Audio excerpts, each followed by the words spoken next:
কি করছো মা? এই যে চিংড়ি মাছ ভাজছি। কি করবে চিংড়ি মাছ দিয়ে?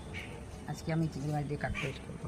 আর দিদি আজকে হোস্টেলে যাবে তো, তার বান্ধবীরা বলেছে কিছু নিয়ে যেতে।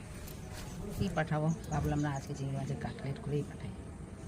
ও আর কেউ ঝাল খেতে পছন্দ করে, কেউ মিষ্টি খেতে পছন্দ করে।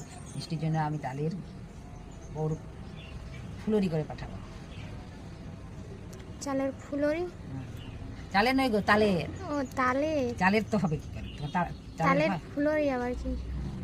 দেখো না, যখন করবো তখন তুমি দেখবে। আমি এখনই নেটে সার্চ করবো। তোমাকে আর সার্চ করতে হবে না, আমি যে করবো যখন সেটাই তো দেখে নেবে। কখন করবে না করবে ততক্ষণ আমি বসে থাকবো সেই আশায়, ফুলরি কখন দেখবো। না তাদের ধৈর্য নেই তো আর কি। বাঁচতে যা সময় লাগছে আমার। আর পিঁপড়াগুলো দেখো, পিঁপড়াগুলো